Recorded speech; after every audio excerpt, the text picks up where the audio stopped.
पैडमैन असली वो नहीं है, पूरे भारत में दूसरा पैडमैन मैं बन चुका हूँ कि जो मुद्दा मैं उठाता हूँ, पीछे मोदी जी, मैंने पैर धोया 2017 से ही, तो मोदी जी ने भी पैर धोना शुरू किया।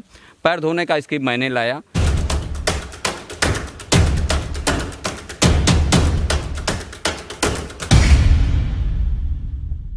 नमस्कार दोस्तों, मैं पल्लवी राय। आप देख रहे हैं भारत एक नई सोच। और कहते हैं कि जीवन बड़ी रंगीन है और जीवन की अंतिम यात्रा आपने बहुत सी देखी होगी। आज आपको मैं एक ऐसी अंतिम यात्रा दिखा रही हूं जो अर्थी पर एक शख्स जा रहे हैं। आप सोच रहे होंगे कि इनकी जीवन की लीला समाप्त हो चुकी है। दरअसल बिल्कुल ये ऐसा नहीं है। इसके उलट ये जीवन को एक रंगीन तरफ ले जा रहे हैं, एक रंगीन यात्रा बना रहे हैं। ये अर्थी से एक मैसेज देने की कोशिश कर रहे हैं और समाज को एक संदेश दे रहे हैं। इनकी ये जो यात्रा है वो शमशान तक बेशक जाएगी, लेकिन वहां पर जाकर एक संदेश देने की कोशिश करेगी। आज हमारे साथ अर्थी बाबा है। हम समझना चाहेंगे कि जिंदगी इतनी खूबसूरत है, जिंदगी में हम न जाने क्या कुछ पा लेने की कोशिश करते हैं और सबसे बड़ा दुख जो होता है वो शमशान जाना होता है। और एक इंसान जो अपने जीवन की लीला को जो है वो शमशान में ही शुरू कर रहा है, आखिर क्या कारण है? आपका बहुत स्वागत है। धन्यवाद। मुझे समझ में नहीं आ रहा है, लोग अपनी ज़िंदगी में इतने सपने बनाते हैं, इतने अरमान बनाते हैं और ना जाने क्या क्या सोचते हैं। और आप जो है, पता नहीं आपके परिवार वालों ने क्या सोचा होगा जब आप पहली बार अर्थी पे बैठकर राम नाम सत्य है का नारा लगाकर अपने मोहल्ले में चले होंगे। तो क्या पहला प्रतिक्रिया क्या आई घर से आपकी? देखिए, मेरा नाम शुरू में राजन यादव है। मैंने यहाँ एयरफोर्स स्कूल से पढ़ाई किया, इंग्लिश मीडियम से। उसके बाद जब मैंने देखा कि फिर उसके बाद मैंने MBA भी किया, फिर अभी मैंने होम्योपैथ से फार्मेसी भी किया है। लेकिन देखा देश में सिर्फ घूसखोरी है, भ्रष्टाचार है, किसी का कोई काम नहीं होना है, सिर्फ दुख ही है, दुख है। गरीबी दुख का कारण है, बेरोजगारी दुख का कारण है, बीमारी दुख का कारण है, अधूरा आरक्षण दुख का कारण है। तो सारा कारण दुख ही है, तो दुख का निवारण तो कोई नेता करता नहीं है। तो हम दुख के निवारण के लिए निकले हैं। ये आज हमने बौद्ध अर्थी बाबा बन गए हैं।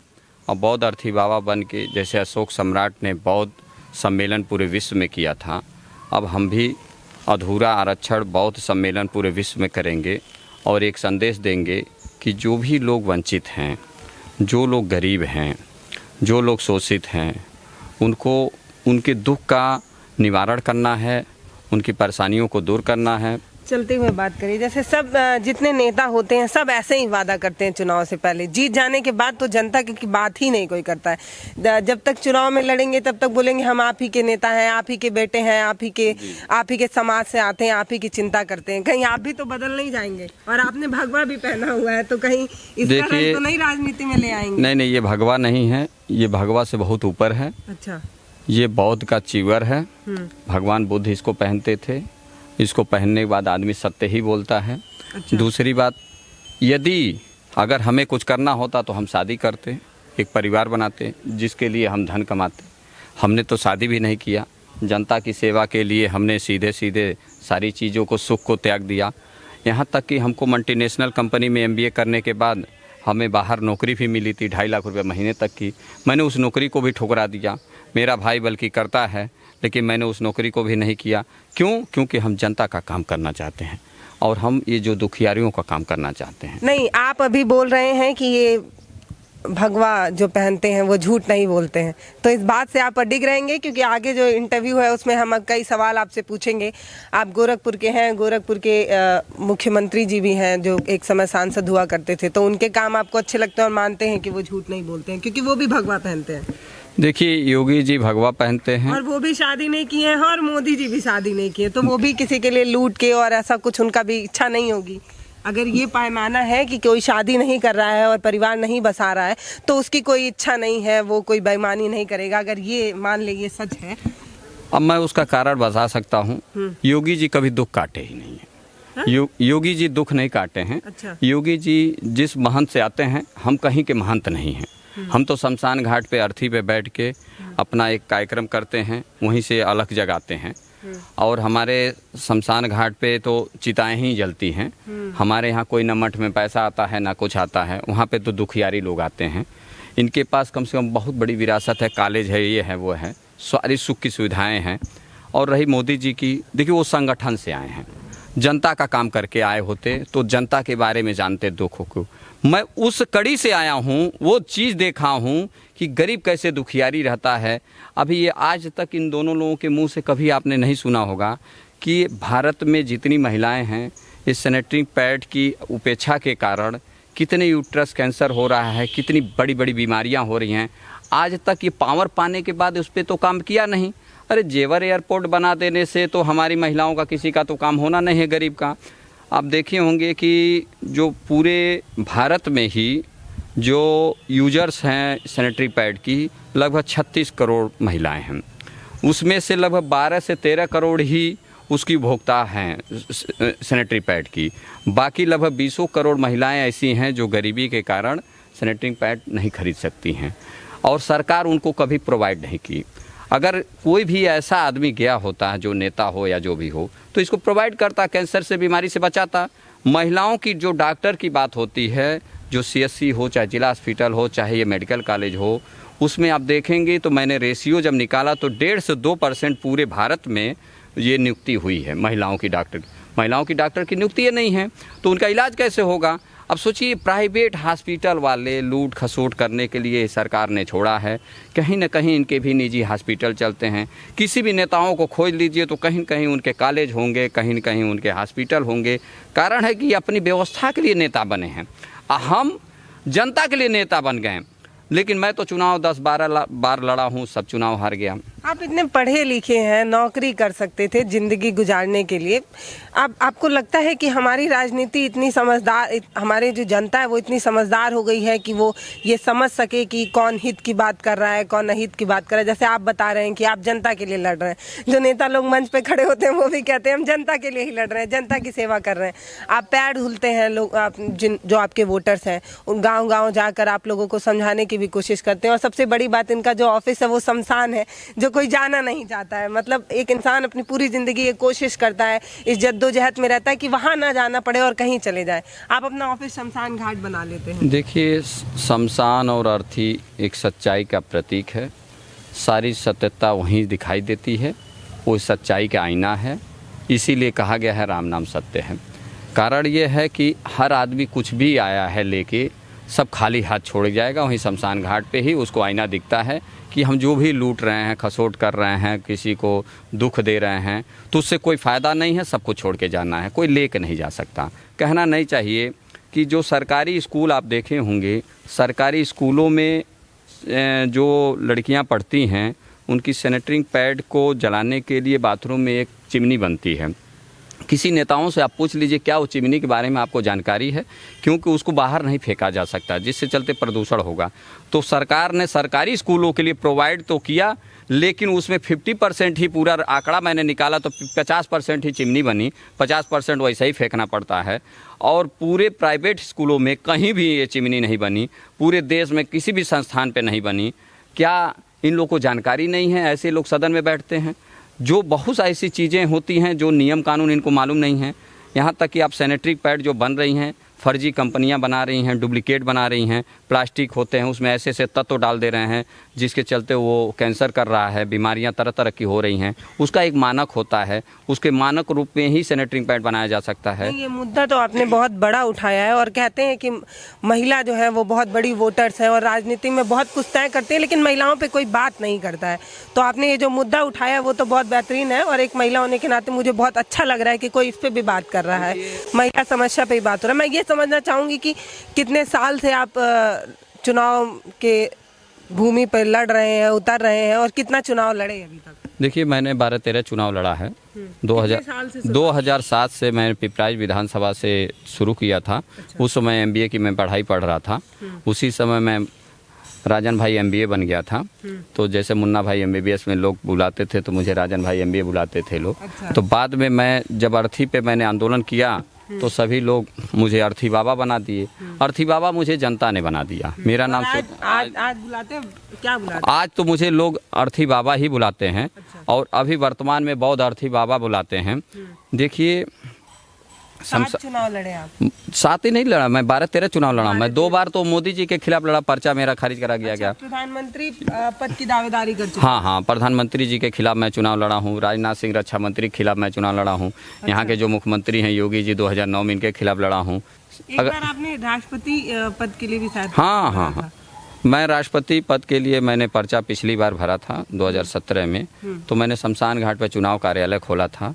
तो किसी ने पूछा कि हाँ, शमशान घाट पे आप क्यों चुनाव कार्यालय खोले हैं? तो मैं जानता हूँ कि ये जितने विधायक सांसद होते हैं ये बहुत चालाक होते हैं, ये मरने पे पहुँचते हैं शमशान घाट पे। तो हमने कहा इनका भाई प्रस्तावक की ज़रूरत होती है, तो विधायक सांसद हमें कहीं खोजना नहीं पड़ेगा, ये यहीं आएंगे आदमियों के सिंपैथी में, यही मुझे मिल जाएंगे। लेकिन वो इतने भ्रष्ट हैं, वो हमारा समर्थक क्या करेंगे, जिसके चलते प्रस्तावक नहीं मिले, मैं ऊपर चुनाव नहीं लड़ पाया। अच्छा, हाँ, मतलब आप उस पद के लिए भी लड़ते लेकिन आपको प्रस्तावक नहीं मिले। चुनाव से पहले नेता लोग जो है वो बड़ी बड़ी बातें करते हैं, जनता के बीच जाते हैं, जनता को भगवान बनाते हैं, लेकिन बाद में पूछता कोई नहीं है। लेकिन कहा यह गया है कि संविधान में जनता भगवान है, जनता ही सब है, और ये जितने नेता लोग हैं वो सेवक हैं। तो आप अपने आप को सेवक मानते हैं कि नेता मानते हैं? देखिए, मैं जनता के मुद्दों को उठाता हूँ, मैं कुछ भी नहीं हूँ। मैं ये जाना हूँ कि भाई मुझे 2 रोटी मैं कहीं से मांग के खा लेता हूँ या जो भी चल जाता है, मेरा पेट भर जाता है। मैं शुद्ध शाकाहारी हूँ। मैंने एक बहुत दुख मुझे तब हुआ जब अक्षय कुमार का एक ऐड आता था, तो उसमें कहते थे कि खूं करने के लिए 20 रुपये का सिगरेट खरीदने के लिए तुम्हारे पास पैसा है और सैनिटरी पैड खरीदने के लिए पैसा नहीं है। तो मैंने सीधे सीधे यही समझा कि कहीं न कहीं उन्होंने 20 रुपये का जिक्र किया, यानी सैनिटरी पैड बाजार में बिक रहा है, खरीद लेना। यानी सरकार का एम्बेसडर बने हैं, लेकिन सरकार से फ्री में पैड नहीं दिलाएंगे। सब लोग, या जो सिगरेट पिएगा वो तो सिगरेट बंद करके अपना पैड तो खरीद लेगा, यानी जो सिगरेट नहीं पिएगा, दारू नहीं पिएगा, उसके घर में सैनिटरी पैड नहीं जा सकता। कहीं कहीं उन्होंने खुद कहा है पैडमैन असली वो नहीं है। पूरे भारत में दूसरा पैडमैन मैं बन चुका हूँ। पैडमैन बन के मैं पूरे विश्व में सैनिटरी पैड का पहले मुक्त कराऊंगा। कोई भी सैनिटरी पैड के बिना वंचित नहीं रह सकती महिलाएं। उसके बाद उनकी जो भी मेडिकल से संबंधित है या जो उनकी शिक्षा है, अभी देखी होंगी कि कहीं भी एजुकेशन में 8th तक एजुकेशन फ्री है लड़कियों का। 8th के बाद कोई एजुकेशन लड़कियों का फ्री नहीं है, सब जगह फीस लगती है। यहीं पे हमारे यहाँ गोरखपुर में एयरफोर्स स्कूल है, सेंट्रल स्कूल, वहाँ भी लड़कियों की फ़ीस ली जाती है। लॉकडाउन हुआ, स्कूल चला नहीं, सारी जगह लड़कियों का भी फीस वसूल लिया। अरे लड़कों से वसूले, लड़कियों से क्यों पैसा वसूल लिए? कहीं भी कोई नहीं बोला। असली मुद्दे, आपका इस बार का मुद्दा महिला होंगी, महिलाओं के लिए आप इस बार चुनाव लड़ रहे हैं, या महिलाओं को केंद्रित करके इस बार आपका क्या है, दावा क्या है इस बार? क्या आप अपने मैनिफेस्टो में क्या बताएंगे इस बार, किस मुद्दे पे चुनाव लड़ेंगे? मेरा मेन मैनिफेस्टो यही सैनिटरी पैड और महिलाओं के मुद्दे हैं। महिलाओं को शिक्षा प्रोवाइड फ्री कराना, और इनकी जो भी जैसे डॉक्टर प्रोवाइड कराना, इनको कोई दुख ना हो। इनकी जो बेरोजगारी पहले देना। अब रहे तो महिलाओं से इतनी सिंपैथी क्यों? आप तो शादी भी नहीं किए हैं कि आपकी पत्नी हो, आप उसका दर्द समझे, तो बता पाए। जब मैंने देखा आज तक इतिहास में इंदिरा गांधी के बाद महिलाओं की बात करने वाला कोई नेता महिलाओं की पैदा नहीं हुई। इंदिरा गांधी थी। ऐसा नहीं बोलिए महिलाओं के सम्मान में फला पार्टी में। ना ना ना ना, वो कोई भी मैदान में आ रहा है, वो सब हवा हवाई है। ऐसा रहता तो 33 लाख लगभग महिलाओं की भर्ती हुई सन 75 में आशाओं और आंगनबाड़ी के रूप में। उसमें उनको साथ सीधे सीधे धोखा करके उनको समाज सेवी के रूप में भर्ती करा दिया गया, जबकि उनकी नियुक्ति श्रमिक में करना चाहिए था। काम तो वो मजदूरी का करती हैं, लेबर का करती हैं, भाई मेहनत करती हैं, उनको समाज सेवी बना के ताकि उनको तनख्वाह ना देना पड़े। ये बहुत बड़ा धोखा उसी समय से चलते आ रहा है। आज के भी डेट में किसी नेताओं ने इसको उठाया नहीं। आज मैं चैनल पे आपके माध्यम से बोला हूं, तो देखिएगा कल कॉपी करके सारे लोग बोलना शुरू करेंगे, क्योंकि जो मुद्दा मैं उठाता हूं, पीछे मोदी जी, मैंने पैर धोया 2017 से ही, तो मोदी जी ने भी पैर धोना शुरू किया। पैर धोने का स्कीम मैंने लाया, तो उन्होंने मजदूर का, अरे एक मजदूर का पैर धोने से अगर मजदूरों के बारे में इतना जानकारी होती तो आप नौकरी पे जो आउटसोर्सिंग लाया, नौकरी ख़त्म कर दिया। जो निचली स्तर की नौकरियां थी चपरासी से लेके ये सफाई कर्मियों की, तो इन्होंने आउटसोर्सिंग ला दिया। आउटसोर्सिंग में जो बदमाश होते हैं, ठेकेदार टाइप के होते हैं, वो ठेका लेते हैं और इन लेबरों का आधा पैसा खा जाते हैं। 12,000 अगर तनख्वाह है तो 6,000 अपने रखेंगे, 6,000 से ज़्यादा किसी को नहीं मिलता है। यदि कहीं भी कोई आउटसोर्सिंग काम कर रहा हो तो आप देख सकते हैं पूरे रोजगार पे ही अटैक किया गया। यही दिया कि 2004 में उन्होंने पेंशनें ख़त्म कर दिया। अभी बताइए, पेंशन इसलिए नहीं ख़त्म किया, कारण था उन्होंने जब देखा कि ओबीसी एससी कि जो लोग नौकरी पाते थे तो उनका बेटा यदि नौकरी नहीं पाए तो उनके नाती पोता को वो बुजुर्ग पेंशन से पढ़ा लेता था और उस पढ़ा करा के डॉक्टर बना लेता था, अपना नौकरी दिलवा लेता था। आज उनकी पेंशन नहीं रहेगी तो ये अपने बच्चों को नहीं पढ़ा सकते, क्योंकि शिक्षा हमेशा व्यावसायिक हो गई है, फ्री में शिक्षा कहीं मिलनी नहीं है। तो उन्होंने पेंशन पे इसीलिए अटैक किया ताकि सबसे ज़्यादा अटैक में नुकसान ओबीसी एससी का ही होगा। तो आप चाहते हैं कि शिक्षा निःशुल्क हो, बच्चा जितना पढ़ना चाहे वो पढ़े और बिना पैसे के पढ़े? देखिए, अब तो मेरे को तो लोग अभी कॉमन में गिन रहे हैं। अभी अगर आप जीतते हैं तो आप शिक्षा जीतते नहीं हैं। अभी मैं दिल्ली में जमुना के नदी के किनारे, अभी मेरा अर्थी फिर मंच लगने वाला है। कोरोना के वजह से थोड़ा रुका हुआ है। वहाँ मेरा दुख का कारण विपासना है। उसमें मैं घोषणा करूँगा कि 10 साल तक मैं स्वयं 2024 के लिए वो मेरा मुख्य मुद्दा होगा, उसमें 2022 का नहीं है, कि 2024 तक सभी लोग मेरे साथ जुड़ें। जितनी प्राइवेट स्कूल हैं सबकी फीस मैं दूंगा। और कहाँ से देंगे आप? 2024 के बाद मैं दूंगा ना। 24 के बाद प्राइम मिनिस्टर जो होगा उसके लिए मैं एक स्कूल वाले को उसकी स्कूल की बिल्डिंग का मैं किराया दे दूंगा, और जितने टीचर हैं उनकी सैलरी मैं दूंगा गवर्नमेंट से। और दूसरी बात, और बच्चों को फ्री में पढ़ेंगे 10 वर्षों तक, ताकि जो नोटबंदी से लेके ये लॉकडाउन से लेके जीएसटी का जो भी मार पड़ा है, लोग फीस भरने को भाई आप चुनाव तो जनता से पैसा मांग के लड़ते हैं और आप बता रहे हैं कि प्राइवेट आप स्कूल जो है वो फ्री करा देंगे। अगर प्राइवेट आप फ्री नहीं कर पाएंगे तो गवर्नमेंट बनाई नहीं है, गवर्नमेंट तो स्कूल बनी नहीं है, 4 दिन में बिल्डिंग बनेगी नहीं। तो प्राइवेट स्कूल भी जो बने हैं वो भी तो संस्था बना के ही सेवा के भाव के लिए ही, तो सेवा संस्थान है, वो तो सेवा के लिए उन्होंने खोला।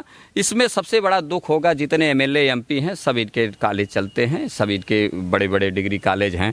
आज देखी होंगी, अब नाम तो नहीं लेना चाहूँगा, अभी कुछ दिन पहले पता चला किसी ने जहाज़ खरीद के लाया है। बहुत सारे ऐसी चीज़ें हैं, ये सब तो टैक्स चोर हैं और यही सदन में जाते हैं। कहीं देखी होंगी कि विधायक आज तक नॉर्मल आदमी, सेवक आदमी नहीं हो रहा है। जो पैसे वाले हैं, भट्टा चलाने वाले हैं, फैक्ट्री चलाने वाले हैं, ये पहले घुस जा रहे हैं, शराब के व्यवसायी घुस जा रहे हैं। और आम आदमी का जो असली सेवा करता है उसको कोई मैं 50-50 दिन यहाँ पे अनशन किया हूँ। गन्ना भुगतान अभी आप मानेंगे नहीं, किसानों की बात जो भी करता है, कहना नहीं चाहिए, मैं टिकैत जी पे भी मैं कमेंट कर रहा हूँ कि टिकैत जी कहते हैं मैं भी किसानों का नेता हूँ, लेकिन सरदार मजेठिया का हमारे गोरखपुर में फैक्ट्री थी चीनी मिल जो बंद हो गई, उसमें 130 करोड़ समथिंग कम से कम 2017 में ही बकाया था। आज वो लगभग 150 करोड़ रुपया बकाया हो गया है, आज तक उसको नहीं मिला। इन्होंने एक कानून ऐसा बनाया है कि जितने फैक्ट्री मालिक होते हैं उसमें अगर आवेदन वो करके अपना मुकदमा ले जाते हैं तो सरकार खुद उसको बचाती है, फैक्ट्री मालिक को। वो जनता के किसानों के लिए कोई कानून नहीं है या कोई कोर्ट नहीं है जो उनको दिला दे। आज वो कई किसान मर गए, उनकी आत्माएं भटक रही हैं, लेकिन कभी भी उनको आज तक पेमेंट नहीं हुआ। बात तो हो गई कि इतनी बड़ी किसान की बात होती है, किसान हित में भी असली कोई नेता नहीं है। ये तो कहिए, तो आप किसके नेता बनेंगे? महिलाओं के नेता बनेंगे, किसान के नेता बनेंगे, किसके बनेंगे आप नेता? जब कोई पढ़ा लिखा होगा ना, हाँ। तो जो मुद्दा सामने दिखेगा तो सबका बारे में उठाएगा मुद्दा। किसान भी एक बहुत बड़ी समस्या है, किसान तो हमारा अन्नदाता है। आज किसान ना हो तो आज ये भूखों मर जाएंगे। आज ये किसान के साथ तो बहुत बड़ा शोषण हो रहा है। कारण है कि अगुआ नहीं है, महिलाओं का कोई अगुआ नहीं है, सब अगुआ बिना गड़बड़ हो रहा है। भारत की राजनीति में बड़े रंग है और अनोखे लोग भी देखने को मिल जाते हैं। ये अर्थी बाबा हैं जो अर्थी पर बैठकर चुनाव प्रचार करते हैं, पर्चा दाखिल करने जाते हैं और अपना कार्यालय शमशान में बनाते हैं और उससे क्या संदेश देने की कोशिश कर रहे हैं वो हमने आपको दिखाया। यहाँ तक कि बता रहे हैं कि 13 से 14 बार चुनाव लड़ चुके हैं, जनता के बीच जाकर जनता का पैर तक धुल चुके हैं, लेकिन जनता न जाने क्या सोच रही है जो इनकी बात उन तक नहीं पहुँच पा रही है। संवाद की कोई कमी रही होगी। आपकी क्या राय है वो मुझे ज़रूर बताइएगा। नमस्कार, मैं पल्लवी राय, आप देख रहे हैं भारत एक नई सोच। भारत के ऐसे ही अनोखे किस्से से आपको मुलाकात कराते रहेंगे। धन्यवाद। हमारे वीडियो का नोटिफिकेशन पाइए सबसे पहले हमारे ऐप से। हमारे ऐप को प्ले स्टोर से डाउनलोड करने के लिए डिस्क्रिप्शन में दिए गए लिंक पर जाइए और हमारे ऐप को इंस्टॉल करिए, क्योंकि ये बिल्कुल फ्री है।